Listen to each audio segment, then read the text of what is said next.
up, guys?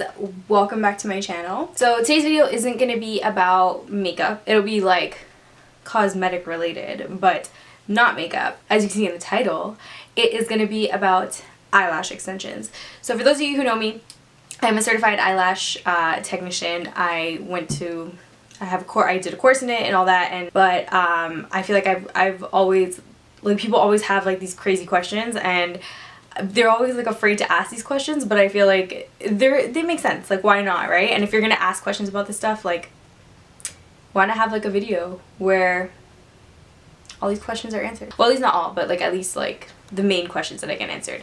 So yeah, I'm just gonna jump right into it. Okay, so number one question that I get asked is do they damage your natural lashes? So I think I've heard a lot of people say that eyelash extensions do damage your natural lash, and that is a lie. They don't.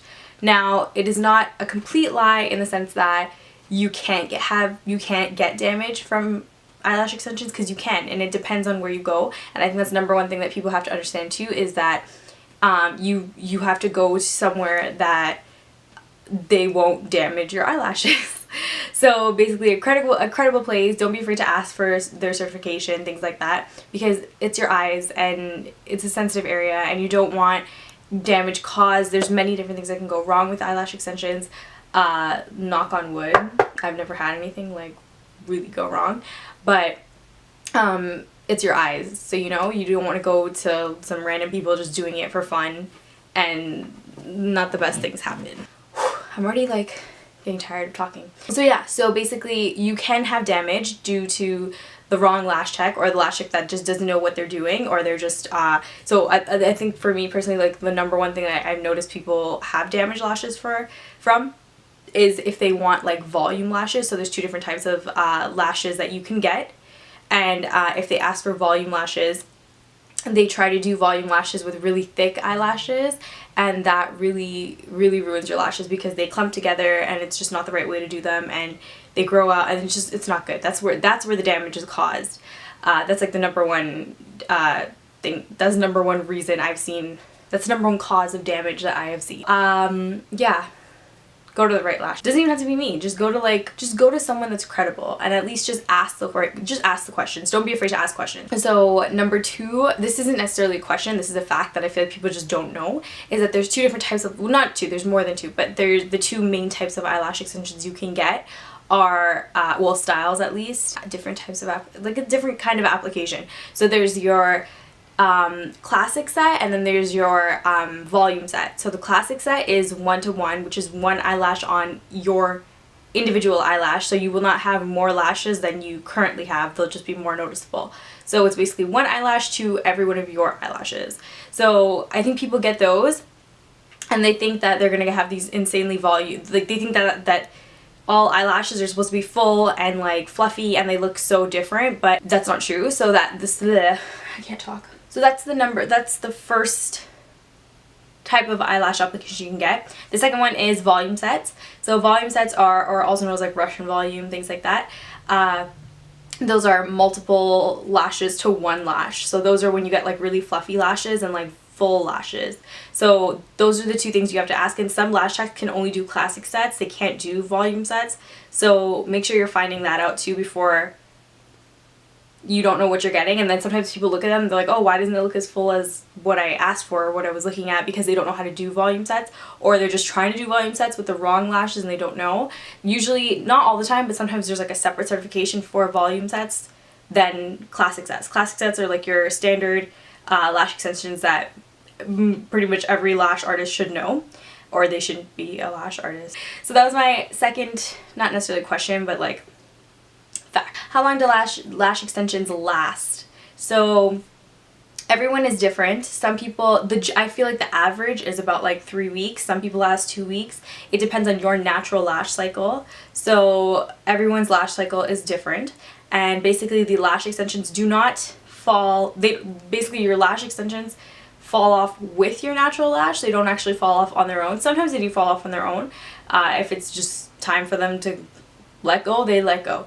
But a lot of the times when people see their natural lash come off with the extension, they think that the lash extension is damaging their lash and it's falling off with that. But no, your eyelashes have a cycle, and once your eyelashes fall off, your extension will fall off with the natural lash. Basically, for retention and things like that, your lashes will last longer if you take care of them. So from that, moving on to my next point is retention and how people take care of their lashes. A lot of people think it's a lot of work, a lot of maintenance.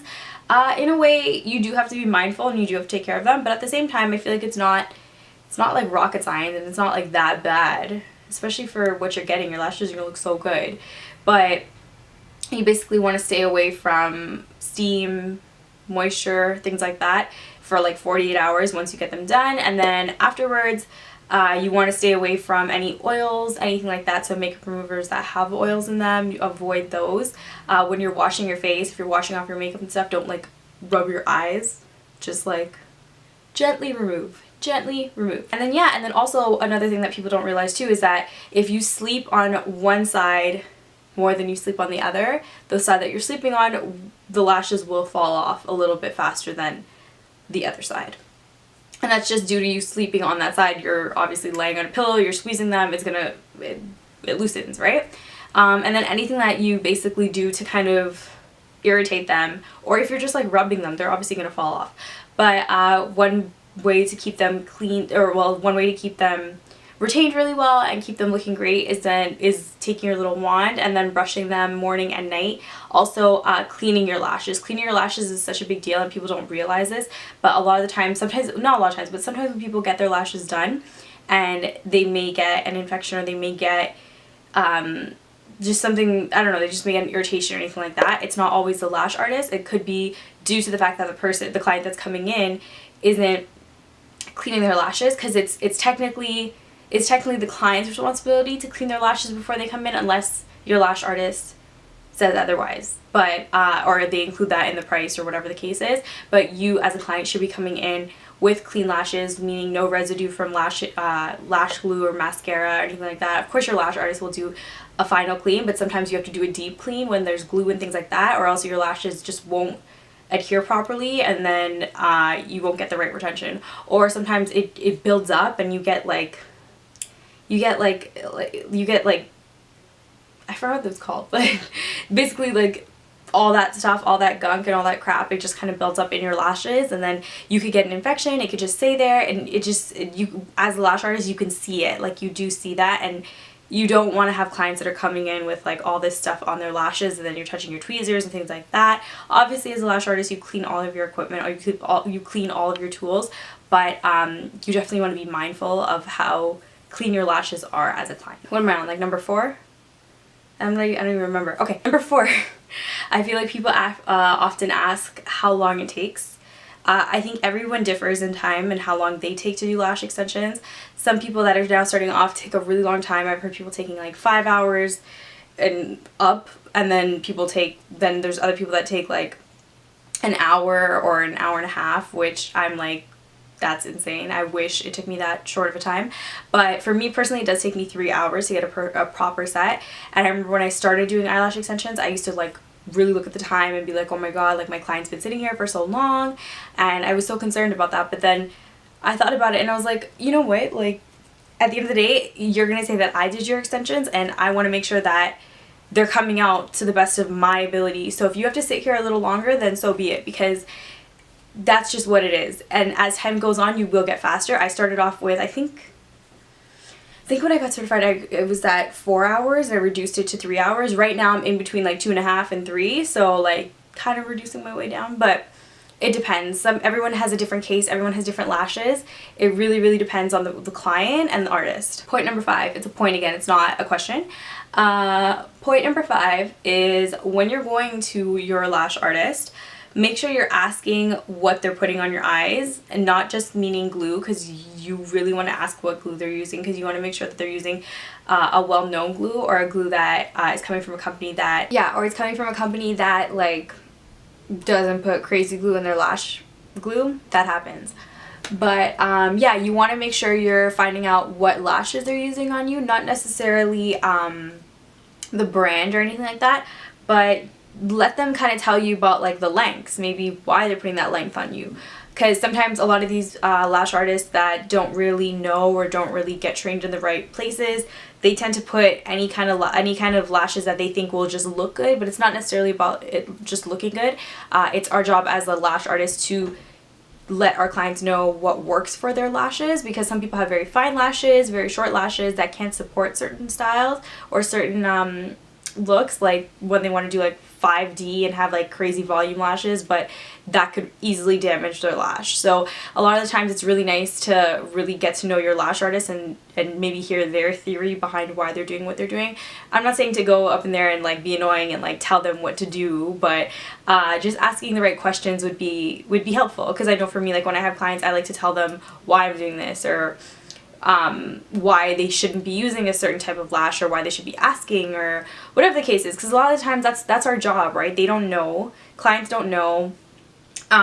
You as a client, you're not necessarily supposed to know. It's your job to ask the questions, and it's my job to let you know what and why. So yeah, that's a tip that I would love for people to take into consideration and actually ask the right questions. The only other question I can think of at the moment would be what type of lashes. So if you're using synthetic lashes or mink lashes. Mink lashes people use for volume, not necessarily all the time. You can use synthetic lashes, but they have to be very, very fine. But mink lashes are a lot lighter, and they are a lot softer, and then they're also a lot fine. They're very fine, so they look a lot more natural, so you don't see them as much as you would see synthetic lashes. But some people prefer the mink look just because it's lighter, or if they just like the softer look. But there's not you don't necessarily have to get one or the other. It's really just the kind of look you're looking for. So I think I've gotten that question kind of often, but I prefer synthetic because you can change it. You can change whether you want a certain thickness or whatever the case may be. Mink lashes tend to be a little bit more expensive, and I still feel like you can get a nice look with synthetic lashes too. Yeah, that's kind of all I got right now. Ooh, if you are wondering what my lashes are, they are not strip lashes. They are extensions. Who did my extensions, you ask? I did. This girl did these. See how cute they are? Let me just do a little for you. You see that? You see that length? But yeah, I did these today. So I mean, I don't recommend this to people. I really don't recommend that you do this to yourself. But I really wanted to get lash extensions. If you've gotten lash extensions from me before, or you just know this as being a friend, that I refuse to go to anyone to pay for lash extensions because I can do it. I know it may sound stupid, because there's a lot of things that people can do that they don't do themselves and they go get them done, but I felt like there was a way to do lash extensions to yourself that had to be like, it had to work. But I've been looking at it on YouTube for a little while, and I found a couple videos that weren't very helpful, but kind of helpful at the same time. I don't know, they were kind of like, I don't know. I'm not going to link them because I feel like you shouldn't do this. Don't like try this. But I did it and I really like it. If you want to know that, you can ask me and I'll show you how I did it. But it's definitely not the safest thing to do, and you're doing it at your own risk, and I'm well aware that I did it at my own risk. But they came out so nice and I'm so happy because they look so pretty. I don't think I'm ever going to go back to not doing this. Like, look at them. They look like strip lashes. They legit look like falsies. Oh, they're just making me so happy. But anyways, that is the end of my video. So I hope that you guys learned something. I know some people know about eyelash extensions, some people don't. I hope I covered a good amount. If I didn't, I'm sorry. If you have any more questions, ask me. I may just answer you or do another video. We'll see, depending on how many questions I get, whether it's DM on Insta, whatever. But yeah, follow my lash count. You can see all my lashes. Anyways, don't forget to like, comment, share, and subscribe, and I will be back with something new next time. Bye!